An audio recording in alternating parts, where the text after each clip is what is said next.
मनोज कुमार मिश्रा जी, गाजियाबाद से। राधा वल्लभ श्री हरिवंश महाराज जी। महाराज जी, अगर हम कुछ गलत कार्य करते हैं तो वो हमें अगले जन्म में भोगना पड़ता है, परंतु काम के दौरान मुझसे कुछ गलत कार्य हो जाता है या मैं जानकर भी कर देता हूं जिसका परिणाम मुझे तुरंत मिल जाता है, इसका मतलब मुझे आगे नहीं भोगना पड़ेगा उसको? ये तो कर्म की लघुता और गरिमा पर है कि आप जैसे ऐसा पाप किए हैं जो आपका इस जन्म में जो छोटा मोटा कष्ट मिल रहा है उससे आपको नरक भी भोगना पड़ेगा और अगली गंदी योनि भी मिलेगी। अगर छोटा मोटा कोई पाप है तो छोटी मोटी घटना में निपट जाएगा।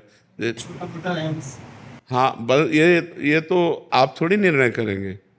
अब हमारी समझ में तो ऐसा लगता है कि हम कोई पाप ही नहीं किया यार, लेकिन जब वो केस फंसता है और उसका न्याय तो बहुत होता है। फिर जरा से छोटे पाप का, अब आप देखो, एक मांडव्य नाम के ऋषि थे, आपको घटना बता रहे हैं, श्री महाभारत में भगवान श्री कृष्ण द्वैपायन व्यास देव जी ने लिखी।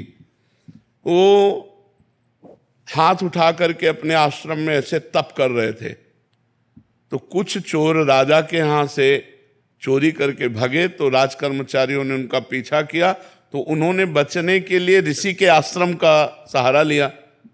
पर राजकर्मचारियों ने देख लिया था कि आश्रम में गए, तो आश्रम में घुस गए, तो चोर भी मिल गए और सामान भी मिल गया। तो राजकर्मचारियों को लगा ये बाबा जी का ढोंग कर रहा है, मांडव्य ऋषि को, ये चोर रखता है और चोरी करवा करके ऐसा, तो उनको भी बांध लिया। अब वो इतने समाधिस्थ हैं कि उनको होश ही नहीं है, भगवान में इतने लीन है कि उनको होश नहीं है। राजा के पास गए, राजा ने तुरंत आदेश कर दिया सबको शूली पे चढ़ा दो, तो सबको शूली पे चढ़ा दिया और मांडव्य ऋषि को भी शूली पे चढ़ा दिया। शूली होती है एक भाले जैसी आकृति की, और उसको ऊपर से ले जाकर ऐसे छोड़ा जाता है, तो उसके गुदा द्वार में जितना घुस जाए अब वो तड़प तड़प कर मरता है, बहुत बुरी सजा है। तो जो ही गुदा द्वार में सूली इतनी घुसी सो उनको होश आ गया।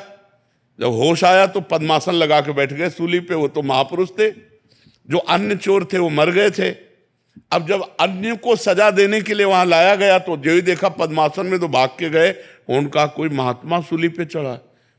तो वो राजा आगे गाय करके ब्रह्म ऋषियों को करके आए और वंदना की, महाराज मुझे क्षमा कीजिए, मुझे पता नहीं था कि आप हैं, हम तो ऐसे समझा। तो उन्होंने कहा मुझे आपसे कोई बात नहीं करनी, शूली से निकालो मुझे, मैं सीधे धर्मराज से बात करूंगा जाके कि मैं तपस्या कर रहा था, मुझे ऐसा दंड क्यों मिला।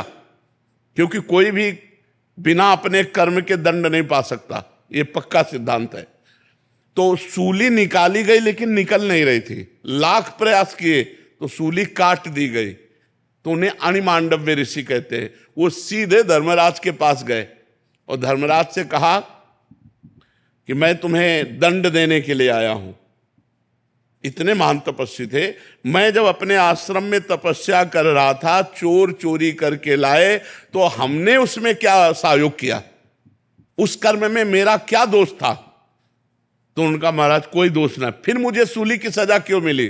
तो जैसे अपने को टीवी चला दीजिए ना, प्रोग्राम दिखाया जाए, ऐसे उन्होंने दिखाया कि देखो जब आप 8 वर्ष के थे तो तितली की गुदा में बबूल का कांटा डाल के छोड़ दिया था, इसीलिए सूली आज भी नहीं निकली, आपके पड़ी हुई।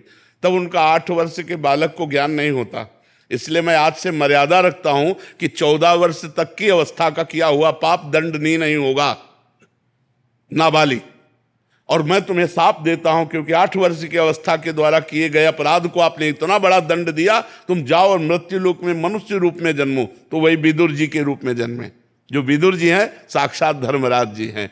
तो देखा, छोटा सा खेल खेल में तितली की गुदा में कांटा डाल के तो सूली की सजा मिली। तो हम लोगों से जो अपराध बनते हैं उनका बड़ा भारी दंड मिलता है। हमें देखने में लगता है कि क्या है पर स्त्री गमन, क्या है पर पुरुष गमन, लेकिन इसका 100 कल्प तक दंड मिलता है।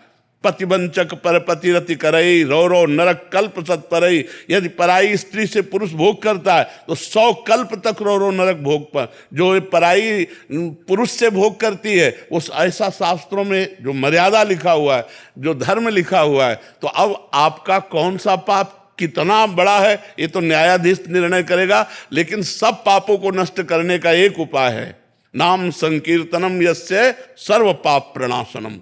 समस्त पापों को नाश करने के लिए भगवान का नाम गरज रहा है। नाम जप करो, नाम संकीर्तन करो, तो इसी जन्म में सब पापों का प्रायश्चित हो जाएगा। इसीलिए हम सबको कहते हैं नाम जप करो, नाम जप करो, इसी से मंगल होगा।